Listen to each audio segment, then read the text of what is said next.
However, in China, the pillar of Chinese philosophy and Confucius's protege, Xuanzi, has once said that human nature is inherently bad, and it really is. Apart from being naturally selfish, one funny thing we humans do is to categorize and group themselves into different levels. There has not been a single period in history where categorization does not exist, be it a classification of social classes or races. The two examples before show us that in the early stages of the Enlightenment era in Europe, people were quick to classify humans under the pretext of so-called sciences, leading to the emergence of scientific racism. However, classification soon evolved to become a human tendency steeped in political and cultural elements, rather from the seemingly unwavering foundations of science.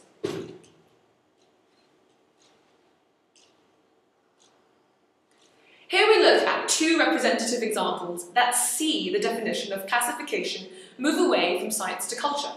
But first of all, we should take a look at culture. What is culture? Culture is personal and stimulated from emotions. It is our form of heritage. It is therefore accurate to say that classification has gradually changed to become more emotions-based. But what actually has prompted this change? The answer is simple. The advancement of actual science. Let us explore racism, for example. Other continents outside Europe began to open up to the outside world, either through trade or geographical discovery. Once the seeds of globalization were sown, people slowly came to the inevitable conclusion that the previous scientific rules of classification were overwhelmingly non-science. In spite of this, social prejudices prevailed due to the overwhelming influence Europeans exerted across the world. Now, it is important to note that although it was made known to humans over time that no science existed that justified human classification, prejudiced notions of the inferiority of certain races and certain classes and bias clung on to reasonable society. And it is exactly this very reason that leads me to my first example, Nazi Germany. Despite progress being made subsequent to the Karl Linnaeus era, as mankind ventured further into the world, classifications then penetrated into the world of ethics and immoral behaviour. Rather than being tools for interpreting the natural world, these generalizations, or classifications, were now used for the convenience of its inventors, promoting their personal beliefs. Ms. McCullen, as a history teacher, you and yourself know a lot about the Nazi policies and how racist they can possibly be. But instead of looking at such racist Nazi policies today, we will be focusing on the way he exploited such racial prejudices in order to rise to power in Germany in the late 1920s. At that time, it wasn't just Hitler alone who disliked the Jews. Historians have classified three main reasons behind Europeans' hatred towards Jews at the time. Firstly, racial theory. Europeans hated Jews because they simply felt they were an inferior race.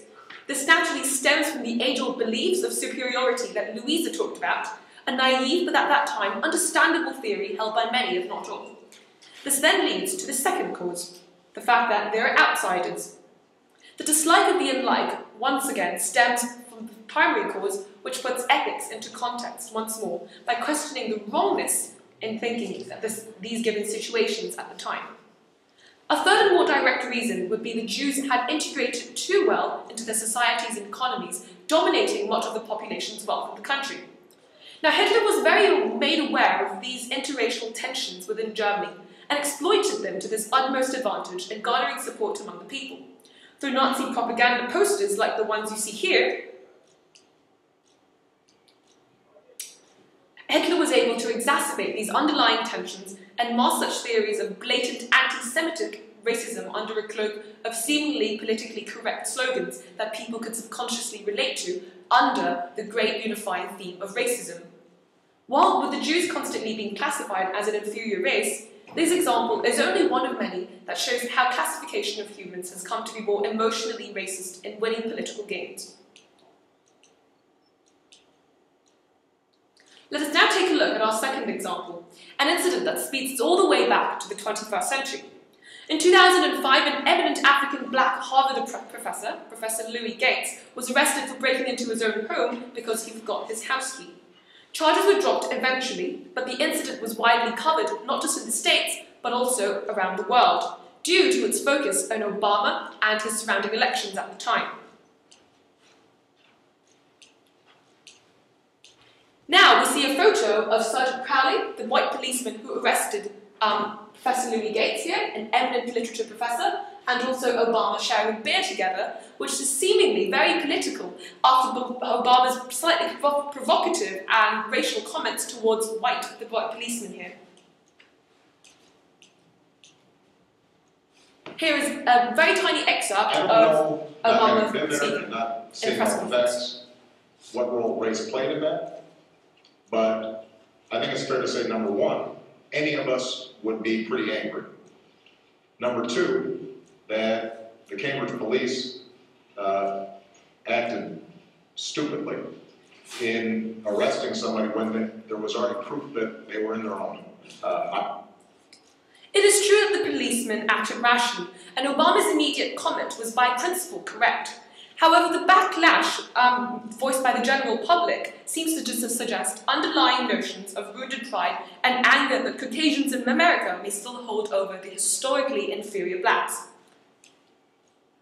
Therefore, we can safely say that racial classification has grown to become more and more politically interfering and less reliant on scientific racism, or fake science as we call it.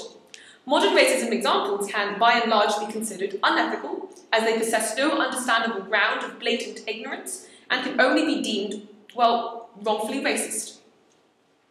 Now I shall pass over to Christy, who will talk about future perspectives.